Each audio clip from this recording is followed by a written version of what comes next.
Greetings. Thank you for clicking on the video.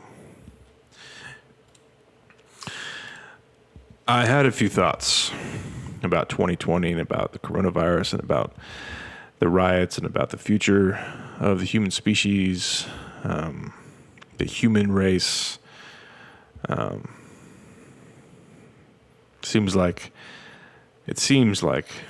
these days everything is kind of coming to a point. And I just wanted to share a few thoughts. Start off with a great quote by Sophocles, and that is that nothing vast enters the realm of mortals without a curse. Nothing vast enters the realm of mortals without a curse. It appears that as technology becomes more and more complex, we solve issues while also creating new ones. Perhaps this dignifies Sophocles in his apt ruminations regarding human beings. There are two sides to our quote-unquote advancement. From my personal perspective, it seems the problems that new technology creates are always buttressed by the consumer. There are so many customer service hotlines these days, wherein, of course, the customer waits 45 minutes just to be transferred to some call center. The person you talk to reads from a script, is paid minimum wage, and sincerely just wants his or her day to be over with. It's very easy to be sketched out by scenarios like this. And all you want is for the product you used your hard-earned resources for to work. And you end up taking the time out of your busy day to work for your so-called conveniences, rather than your conveniences working for you, which is the way it should be. You find this sort of scenario occurring for every one of your products, at least eventually. Furthermore, things cost way more these days, it seems.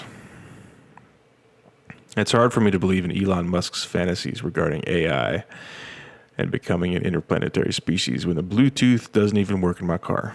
Can you believe that? The Bluetooth doesn't work in my car, and this is technology that's, 10 years old? Or when my DoorDash delivery takes, actually I think it's older than that. I'll have to check up on it. But when my DoorDash delivery takes 30 minutes longer, or I have to instruct the driver 3 times over the phone on how to get to my place.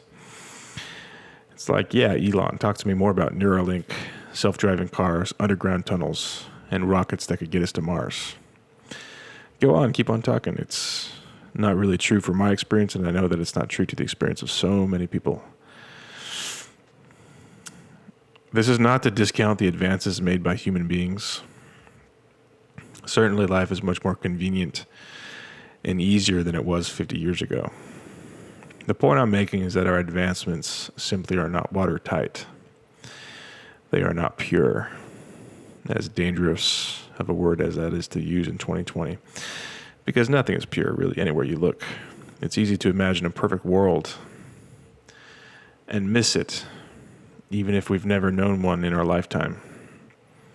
Some things are true only in our imagination. Now onto the riots.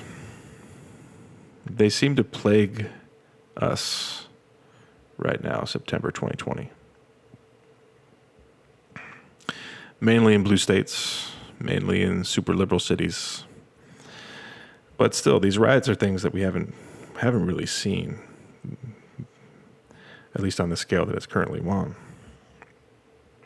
Is this indicative of our collective contentment, our social cohesion? Do we have a sense that the United States is one country under Odin? Obviously not. Social media has become a tired subject. It seems fully absorbed in the collective consciousness as something that comes at a cost. What I want to do is underline the irony about social media. That as we became more connected, we actually forgot ourselves more and more. We actually became less sincere, more superficial. And we developed this pious sort of attitude to celebrities. We've always had a pious attitude, I suppose, towards celebrities, but we became pious to the world of appearances and superficiality, and we tried to emulate such celebrities in our social media profiles in the way that we were imagining we were projecting ourselves and our image to the world around us and to our friends. I think it's important to refine our purposes going forward, both as a collective and as individuals. We need clarity. The people driving this innovative change, their purposes are obvious. They're looking for profit. But as individuals, it's important to put all this change in perspective. I feel like we need a reality check. This idea we seem to collectively have in our minds about quote unquote the future is just an idea. I want to be clear with the idea that I'm pushing forward. The world can only be as good as we are. If enough people are good as individuals, we can organize in a manner that's much more complex and sophisticated. Perhaps create a world that is worth living in. Our primary concern as individuals should not be social media appearances or how our ass is looking for our Instagram followers, but the content of our character. Just the simple content of our character. We have to get back to the belief in right and wrong.